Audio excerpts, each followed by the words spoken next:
count down for blastoff. X minus 5, minus 4, minus 3, minus 2, X minus 1. Fire!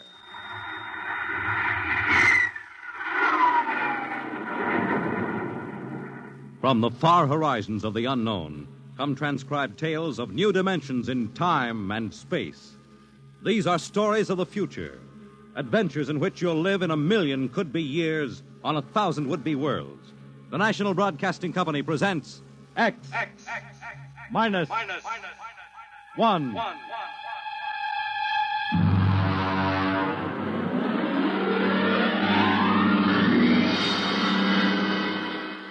Tonight, Universe.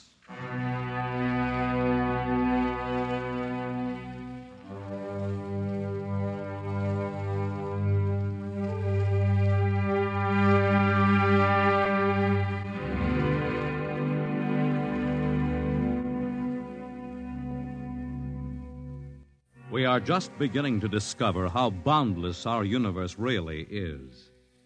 And yet, as man reaches out to the stars, out toward infinity, ironically enough, he may be building himself a new kind of prison.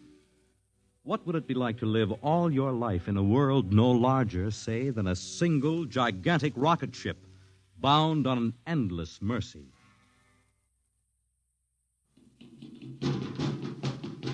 Hugh, look out! You all right? Yes, just missed me. What was it? A mutant with a slingshot, I think. Must have dashed down that passageway. Want to go after it? Oh, we'd never catch it, Alan. It's probably 12 decks above us by now. I didn't think they ever came down this far. Trolls usually get them before they reach this level. Well, they get more daring with each generation. This one looked like a female. Male or female, it might have killed us.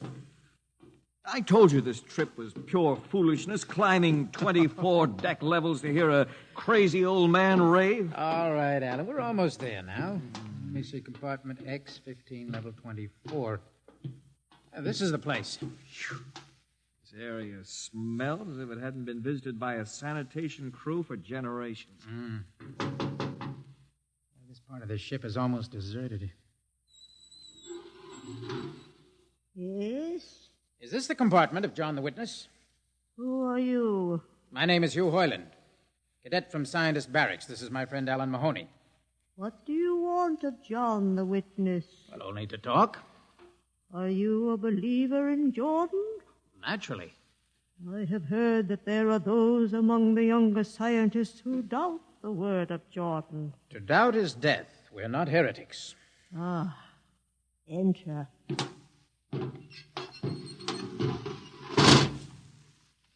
I've brought you a gift of tobacco, grown on the richest level. Oh, it smells good. I assure you it's of the best. Wait here.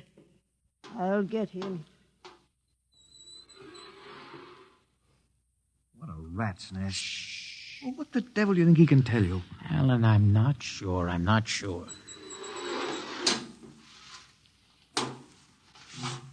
Well? Are you John the Witness? I am. Good evening to you. I'm Hugh Hoyland. This is my friend, Alan Mahoney. What brings a gentleman of the scientist class to my humble compartment? I've heard that you and your parents before you have been keepers of the legend of the ship. Since Jordan gave the word. I'm anxious to hear the word as Jordan spoke it. Why? Because our young scientists, well, among them there have been some who talk against the word. There are regulations against such heresy. Still, some of them say the ship has no purpose. They say that we are here accidentally, that we have no more grace in Jordan's eyes than the most deformed mutant who dwells in the highest level of the ship. What shall I say to you? Well, I wish to hear the word from the mouth of one who knows, in order that I may become more convinced. Sit. You have a gift for the witness? The finest tobacco. Good. I will dim the lights. Now pay close attention, for these are the words as my father's father's father gave them to his son's son's son. This is how the ship came into being, how our people were created. In the beginning there was only Jordan, thinking his lonely thoughts. Out of his thoughts came a vision. Out of the vision came a planning, and out of the planning came decision. Jordan's hand was lifted, and the ship was born. Mile after mile of good compartments, tank after tank for gold and corn, ladder and passage, door and locker fit for the needs of the yet unborn. He looked on his work and found it pleasing, meet for a race that was yet to be. He thought of man, and man came into being. Then Jordan checked his thoughts and searched for a key.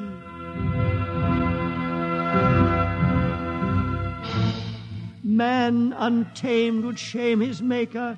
Man unruled would spoil the plan. So Jordan made the regulations, and order came to the works of man.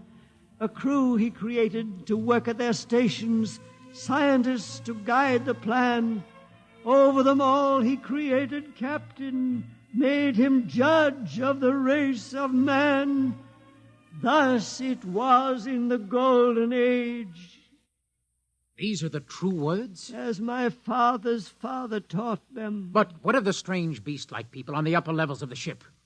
Surely Jordan did not create them. Jordan is perfect. All below him lack perfection. You have heard of the legend of Huff? I have heard that he mutinied against Jordan. Darkness swallowed the ways of virtue. Sin prevailed upon the ship. And before wisdom prevailed and the bodies of Huff and his followers were fed into the converter, some of the rebels escaped and lived to father the mutants. They are tainted with the sins of their fathers. Witness, one more question. Speak. What is the ship? The ship is a great sphere, 25 kilometers wide and 100 levels deep. I know that, but the upper levels. The regulations forbid us to venture into the upper levels, but it is said that beyond the levels of the mutants lies the forbidden place where Jordan's spirit prevails. So I've heard, yet something troubles me. Something which prompted my coming here. Yes, my son. What lies beyond the ship? What? What lies beyond the ship? This is heresy. Answer me. I will not permit such talk. The ship is complete. The ship is universal. The ship is everywhere. The ship is endless. Your mutterings are those of a frightened old man. They answer nothing. You question the word? I think you lie. Hear me, Mr. Hoyland. For what you have already said, I can have your body fed into the converter, your soul launched on the endless trip. You threaten me. Hugh, for Jordan's sake. Do you think I fear this dried fig of a man? Hugh! Sir, my friend is impetuous. He does not understand. I might be persuaded to forget a substantial gift. Why, you pig. Hugh! Alan, come on. The sight of this so-called holy man offends me. No, you shall not leave. Don't try to frighten me with that gun, old man. Remain where you are, heretic. I warn you, put down that gun. No, closer. Drop it. No, very well, then. Death to the heretic. Alan, get him. Oh, Alan, he's not breathing. Is he dead? I don't know. Come on, Hugh, we've got to get out of here. Right. Now where? We can't go back. They'd feed us into the converter before we could even... What's that? An alarm. That old woman must have turned it in. Come on, Alan, the patrol will be here in no time. Where can we go? Yes, where? The upper levels. No, the mutants. We'll have to take our chances. Come on, Alan, let's go. Listen, that's the patrol. Come on, we've got to climb. There's a hatchway down the corridor. All right, quickly. Oh, we fire! Alan, up ladder. Up. Come on, Alan, come on.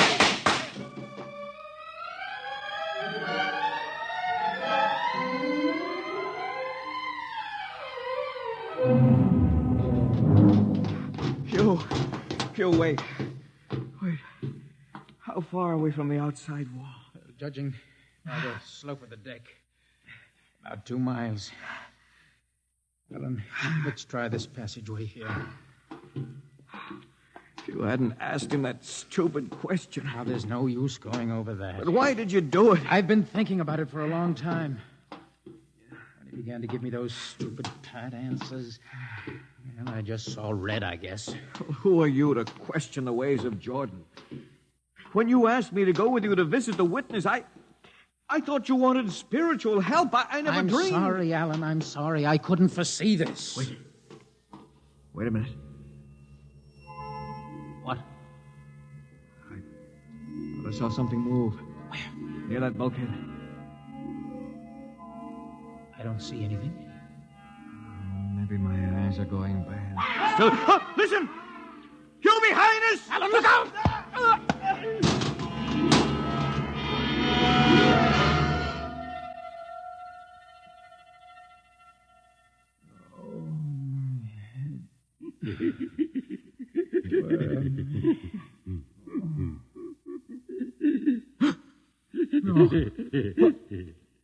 What are you?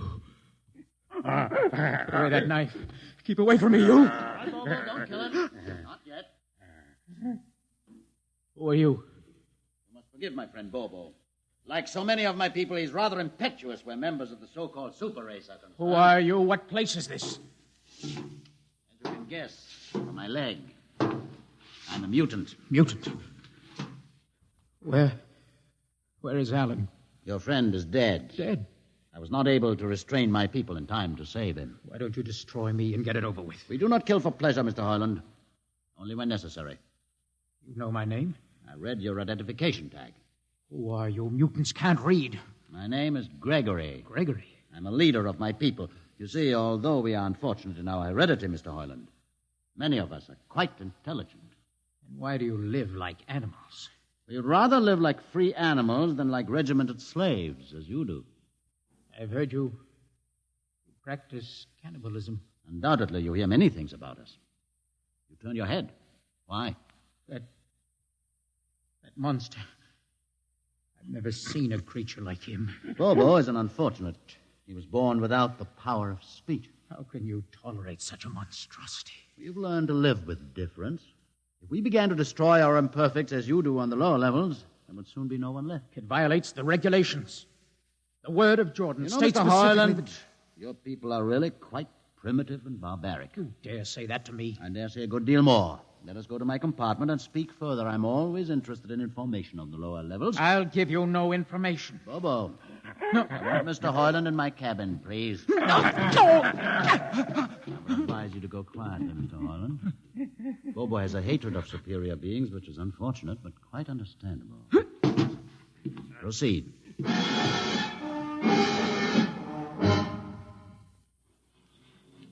Enter, Mr. Hoyland. This is where you live? Yes. But you have books. Stolen from your libraries, Mr. Hoyland. Compton's Astrophysics, Philosophy of Interstellar Navigation, Celestial Mechanics. You've read these? Most of them. I had no idea that you... Why did you bring me here? What do you intend to do? Do you believe in Jordan, Mr. Hoyland? There is no other belief. And the trip? I suppose you believe in the trip, too. What else is there to believe? When you die, your remains are fed to the converter, and your soul makes the trip. And where does the trip take you? Why, to Centaurus, of course. Ah. And where or what is Centaurus? Centaurus is... Mind you, I'm just telling you the orthodox answer. Centaurus is where you arrive when you've made the trip. A place where everybody is happy and where there's always good eating. And you believe this? Well, the peasants believe it literally, but many of the younger scientists, like myself, know it is figurative and symbolic. Why do you ask? Did it ever occur to you, Mr. Hoyland, that the trip is exactly what your peasants believe it is? What? And that the ship and all the crew were actually going somewhere, moving? The ship can't go anywhere. It already is everywhere. Imagine a place bigger than the ship, much Bigger? with the ship inside it, moving inside it. There can't be any place bigger than the ship. There just wouldn't be any place for it to be. Oh, for half's sake, listen. You know the lowest level? Of course. If you started digging a hole in the lowest level, where would that hole go? It's forbidden to think such thoughts. Where would it go? I can't think about it. Bobo, we're going to take Mr. Hoyland to the place. No. Where are we going? To the top level. But that's certain death. Nonsense. I've been there 1,000 times. Come along. No, I won't. I won't. You can't make me. I think we can. No, please. Now, shall we proceed peacefully, or shall I have Bobo persuade you?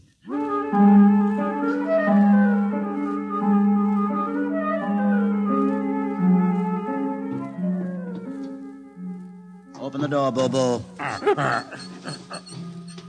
Inside.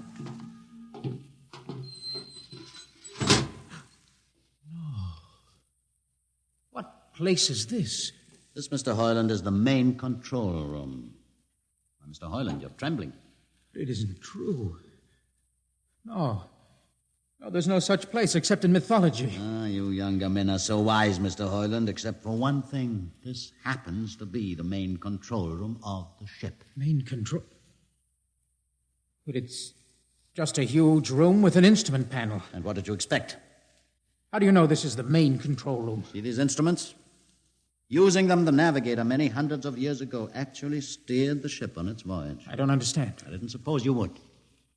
Sit down. Very well. Look up. What do you see? A huge shield. Watch it for one moment, Mr. Hoyland.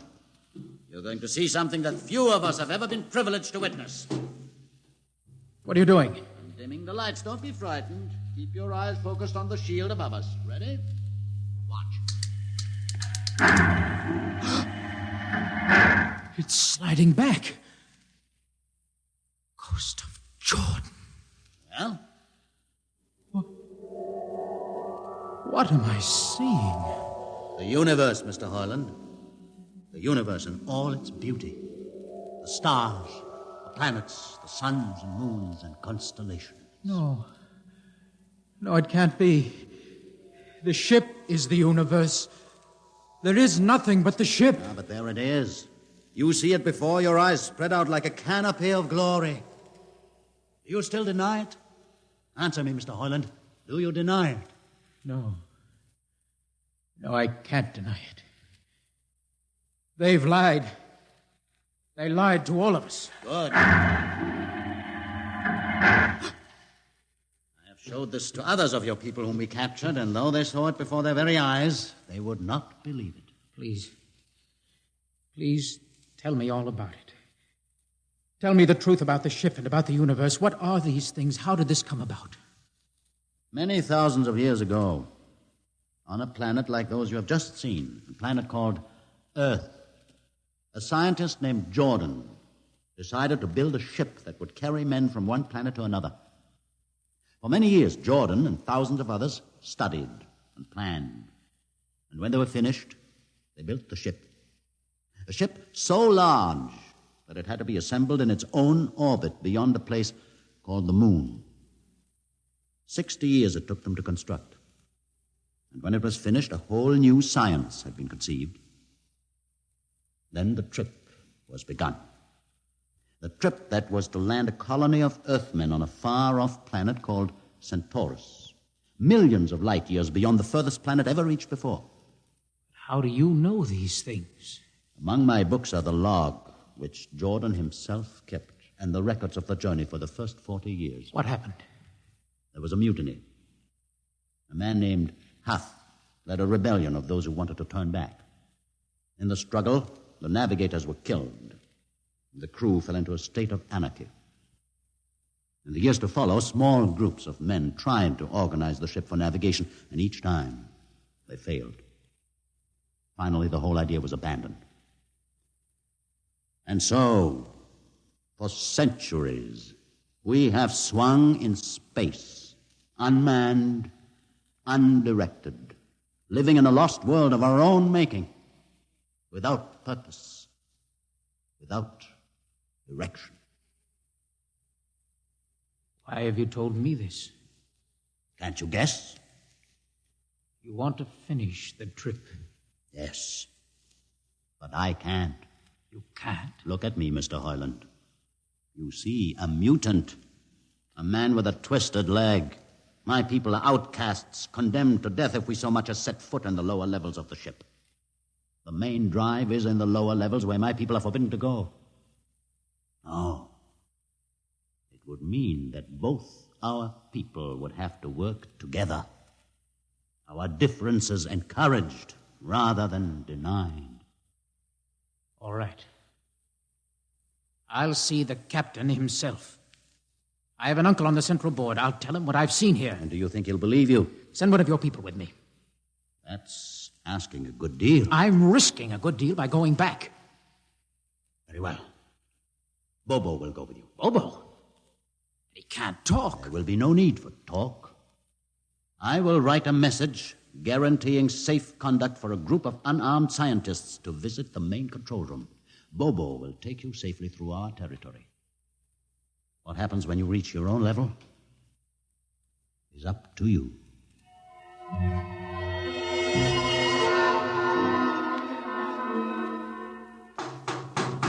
One moment. Yes, what? You? Quick, Uncle, let us in. Hey, but this mutant... He's harmless. Please, Uncle, please. Now, what is this? You're wanted for... I know all about that. Uncle, listen. I must see the captain. The captain? Are you mad? Uncle, you're a council member. You can get me to see He'll him. kill you. You're wanted for heresy. I don't care. I must speak with the captain. Now, Uncle, you're close to him. You can arrange it. I don't understand. Listen to me. The ship is moving. I can prove it. Do you understand? There is a purpose in the ship. I don't understand what you're babbling about. Now, never mind. Just talk to the captain. Tell him I have information of tremendous importance. Tell him I've arranged a truce with the mutants. Truce? Here. Show him this paper. Signed by their leader. Do it, Uncle, for my sake. I don't know what... Uncle, please, if I'm to die, let this be my last request to you. Very well. I'll speak to the captain.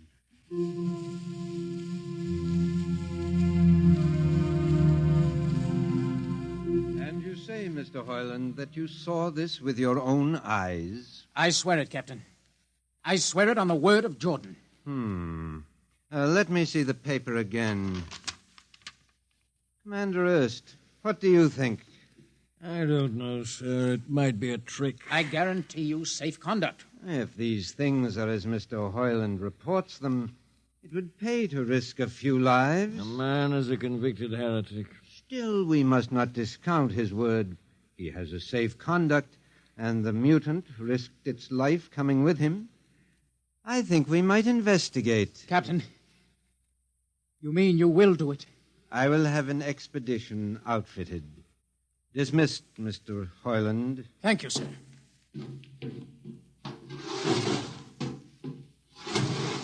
Captain, Commander Erst, Sir. you will make the necessary arrangements for an expedition. And I trust you understand. Perfectly, sir. Perfectly.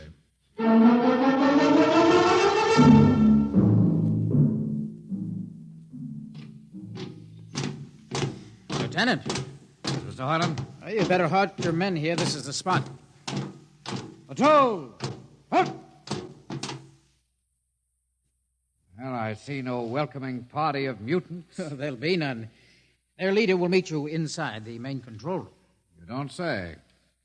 And just where is this main control room? Beyond that door. I see. All right, men. Ready up. Lieutenant, why do you ready arms? In case of ambush. Ambush? Now, wait a minute, Lieutenant. What are those men doing with that ray gun? Just aiming it at the door. Are you mad? No, Mr. Hoyland, but most certainly you are to think that we could be lured up here to be slaughtered with a fantastic story about some mythical control room. Guns ready, sir. Lieutenant, I warn you, these people have acted in good faith. You can't break that faith. Oh, mutant! Come out! For Jordan's sake, Hold Lieutenant. A little too quiet for comfort. Mutant! Open the door! Please, Jordan, don't let anything happen. Don't let... All right, it's opening. Ready, men? Someone's coming out.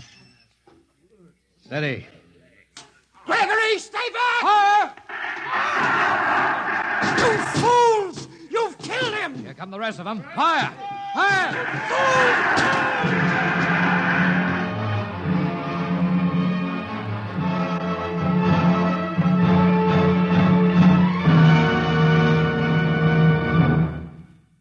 That should teach them a lesson they won't forget. All right, men, inside the room.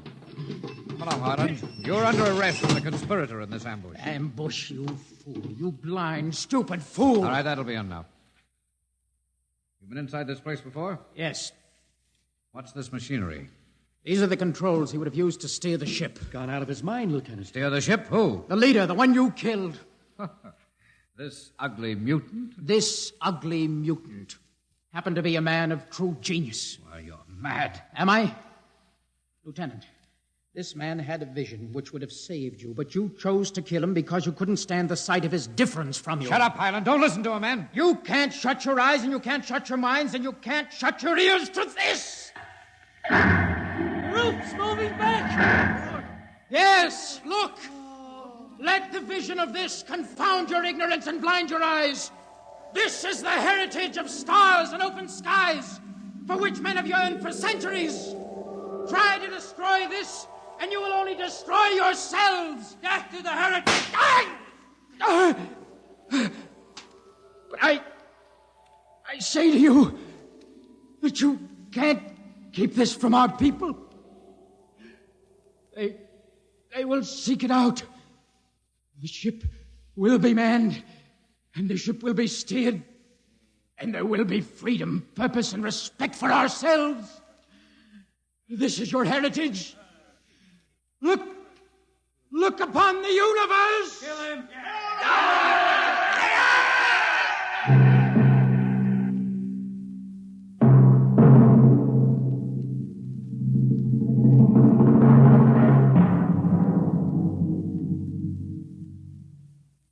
X-1 has just brought you Universe, a story written by Robert Heinlein and adapted for radio by George Lefferts. Heard in the cast were Donald Buca as Hugh, Peter Capell as Gregory, Bill Griffiths as Alan, Abby Lewis as the woman, Edgar Staley as the witness, Jason Johnson as the uncle, John Seymour as the captain, and Ian Martin as the lieutenant. Your announcer is Fred Collins. X-1 is directed by Fred Way and is a transcribed NBC Radio Network production.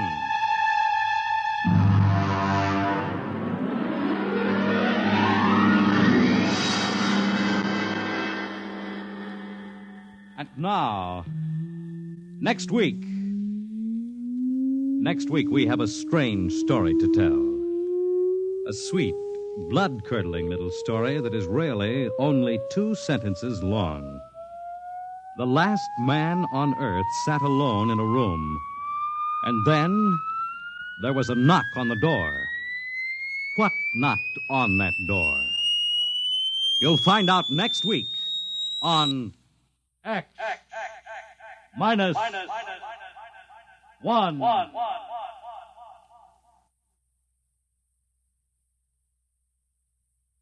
When you buy United States savings bonds, you help to build your own future security. Here's an opportunity to save systematically for long-range personal objectives. So invest in United States savings bonds. Now follow the Abbotts to mystery and adventure over most NBC radio stations.